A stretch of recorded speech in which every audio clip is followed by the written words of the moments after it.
weird breakfast foods around the world. Hello and welcome to Crazy Food History, where we explore the world of food and drink. What do you have for breakfast? Breakfast for most people in the Western world consists of grabbing a bagel on the way out the door, wolfing down a bowl of cereal, or sitting down to a full meal.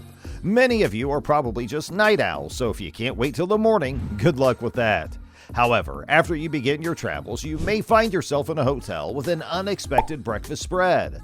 Have you ever had a cup of blood for breakfast? In this country, a cup of blood's a common morning meal. If you're curious about which country this is, well, you'll have to watch until the end of the video to find out.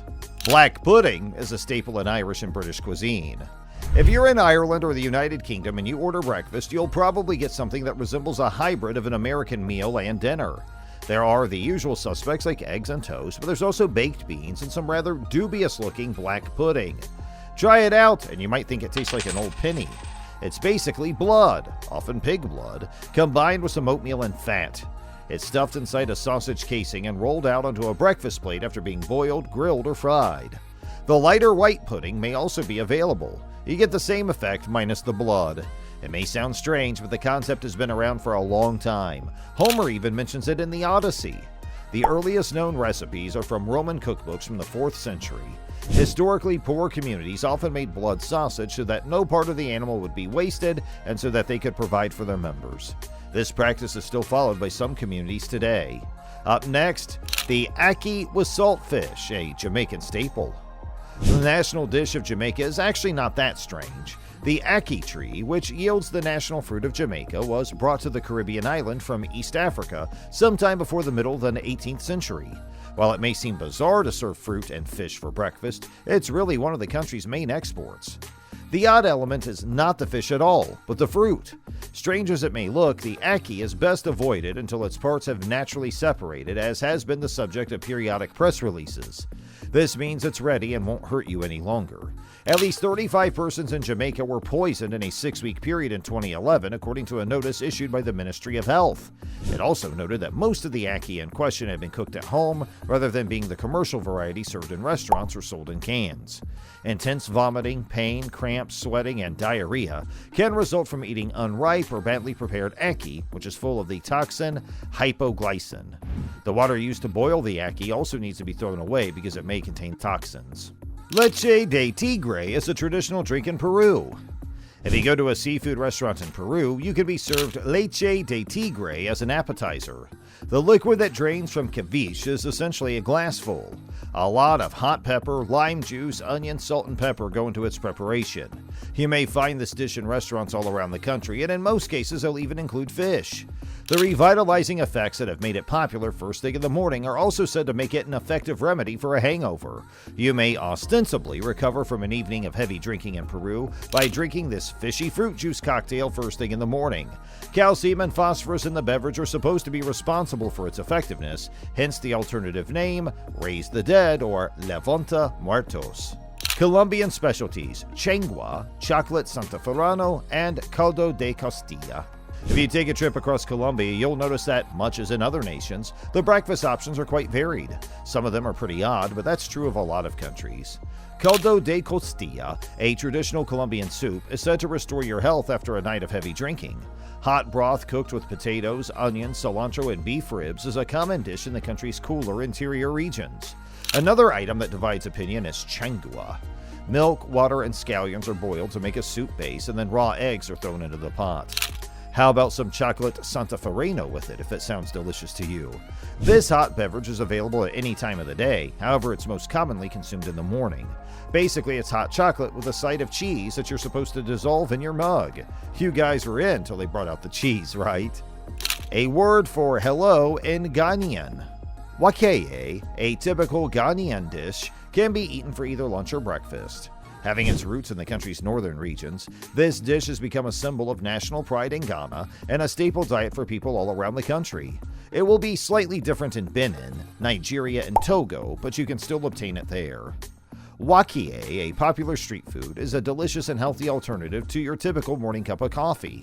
A few sorghum leaves, some salt, water, and beans, often red or black-eyed peas, are all that's needed to make this dish. All done! You can eat it on its own with a hot pepper sauce, or you can pair it with a heartier cuisine like fish, chicken, beef, or vegetable stew.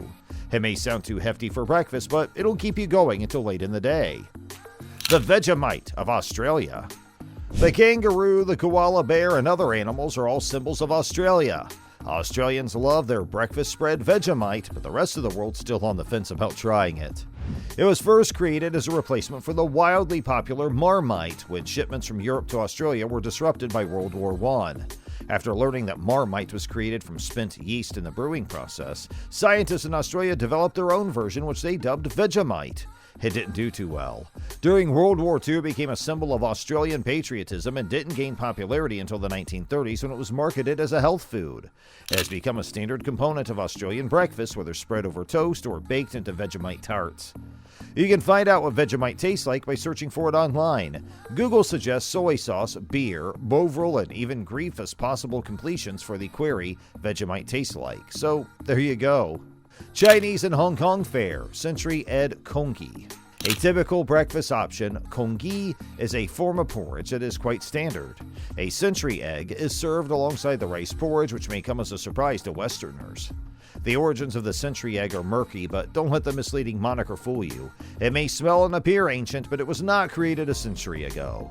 You can find it in supermarkets and on restaurant menus. It's a popular breakfast choice, even if several locals concede it takes time to get used to the flavor, even if you grew up eating it. Not too unexpected, considering it's also known as the horse urid egg. Yum! For those who can get past the century egg's peculiar appearance and unpleasant aroma, it's said to be a surprisingly tasty delicacy with a velvety texture. Eggs are commonly soaked for many weeks to 5 months in a solution of black tea, salt, lime, and wood ash. This is one of several methods for making the dish. It used to be that only duck eggs were used, but now chicken and quail eggs are also used. Sprinkles with toast. It must be the Netherlands. You are not alone if you've ever felt bad about eating dessert first thing in the morning. It's incredible, and the Dutch are always doing it. The sprinkles that Dutch people use to decorate their morning toast are called hagelslag, and they look quite similar to the chocolate sprinkles that Americans use to top their ice cream. Breakfast options include both fruity and vanilla varieties. Dessert for breakfast? That's about as good as it gets. In light of this, its limited popularity, even in locations like Australia where it's known as fairy bread, is all the more remarkable. Sprinkles and toast should be eaten by first spreading butter on your chosen bread and then covering the butter with sprinkles. And comes the breakfast you were waiting for. Bovine blood in Kenya. Among the Maasai of Kenya, it is not a common practice to begin the day with a steaming mug of blood drawn from a freshly slaughtered cow, only used to begin the day of a wedding or other significant event. The Maasai believe that they were meant to be protectors of God's animals, hence they typically harvest their animals instead of killing them. Because of this, only on very rare occasions is it acceptable to kill an animal specifically bred for human consumption. On other occasions, a ritual is performed where the artery of a cow is severed and drained, but not enough blood is taken to kill the animal. The combination of blood and milk is consumed during rituals and is also offered to the sick. So what's your choice on this list? Let us know in the comment box, and please do like this video, and don't forget to subscribe to our channel for more.